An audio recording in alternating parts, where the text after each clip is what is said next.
Well, away from that, the commercial court in Accra has thrown out a suit seeking to prevent the government from going ahead with the policy of migrating TV broadcast networks to a digital platform. The suit was brought by Chinese firm Star Times after government cancelled the contract for the installation of the digital platform. Our man in court, Kwache Afreniama, joins me over the line with more. Hello, Kwache. Yes, Kamini. What happened in court today?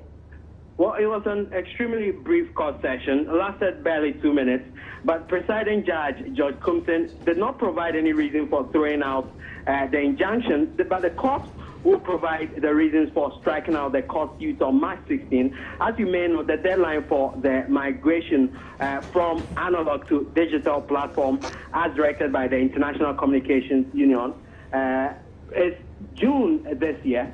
And Deputy Communications Minister Atosapon says that following the court's decision to throw out this injunction seeking to prevent government from going ahead with the migration onto the digital network, this actually paves way for government to go ahead with the entire process. And at the end of this week, they will process the bids they've received from interested companies. He revealed that about 11 companies so far have already submitted their bids. They've expressed interest in undertaking this migration project. And by the end of next week, government will do the selection process. So again, contrary to reports on some networks that the government may not or will not indeed be able to meet the June deadline in this entire process, Mr. Asosapon says that he's confident that they will meet this deadline. I see. What is it that Counsel for Star Times has been saying about this ruling? Well, legal representative of the Star Times Corporation himself was not in court. Another lawyer held brief for him. He's refused comment for now. The question we put to him was whether they would seek other legal avenues to push forward the agenda, but he declined comment for now. Thank you very much, Kwache, for the updates. Kwache Afreniama joined us from a commercial court here in Accra, which has thrown out the suit seeking to prevent government from going ahead with the policy of migrating TV broadcast networks onto the digital platform. Let's go up north to Tamale, where fire has destroyed parts of the central market in Tamale. The fire early this morning is believed to have been caused by faulty electrical wiring. Joining us with further details is our Northern Regional correspondent, Ashmin Mohammed. Hello, Ashmin. Hello, Kamini. What is the extent of damage at the central market? Well, we are talking about 5 stores that have been gutted by fire this morning, and traders in these shops have lost a lot of their items. These items are made up of toiletries and then groceries. Hello, Hashmin. Hello, Hashmin. Hello, Kamini. Now, you say 5 shops were consumed. It creates the picture as though this was a small fire. What's been your observation after visiting the Tamale Central Market?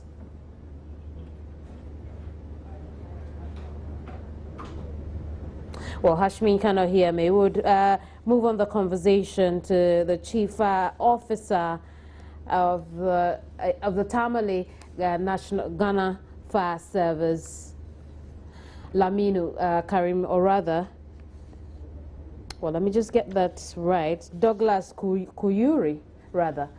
Douglas, thanks for joining us here. Thank you. Right, Douglas, tell us the extent of damage at the Tamale Central Market. The extent of damage is minimal. You can imagine about 14 shops were on the line, cluster of shops. And through the fire started in one of the shops and extended to the left flank and to the right flank. So 3 shops were involved, and we were able to control those 3 shops. But it affected on the whole 7 shops. But those 7 shops, out of the 7 shops, as I can see, about 3 of the shops were badly damaged. but the rest of the 4 shops were intact with all their belongings intact. So it's minimal cost of damage to property. I see. Now, the traders seem to suggest that the fire may have started as a result of faulty electrical wiring at the market. What is it that the fire service sees as being the cause of this fire? We did not preempt that it is the cause of fire is due to faulty electrical. We are yet under investigation until we come out with that clear-cut cause of fire.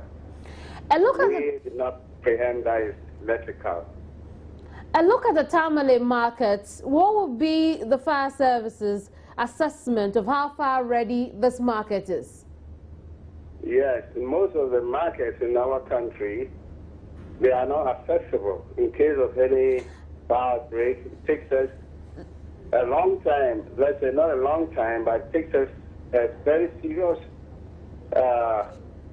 way of breaking into the market through other means. So accessibility is very poor in the market, but we're able to access it by running several lengths of hoses to get to the fire scene. That's what we did. So with that, we can always manage with such type of fires by standing in the street and running our hoses until we get to the head of the fire. That's exactly what we did, but accessibility is very poor. So what's the next step from here? The next step from here is for us to intensify our fire safety campaign. We have to intensify our market patrols. We're going to get the market folks to give us volunteers to train them so that we can together patrol the market. That is what we want to do. Will we look into the cause of this fire? You say what? I'm asking if we'll look into the cause of this fire. Yes, we are investigating it. As of now, I've sent investigators into the market to assess the cause of damage and to investigate and to come out of the actual cause of fire. I see. Thank you very much, CFO Douglas Kuyiri. Douglas Kuyiri. Thank you. We can now speak with our correspondent, Mohammed Hashmin. Hello, Mohammed.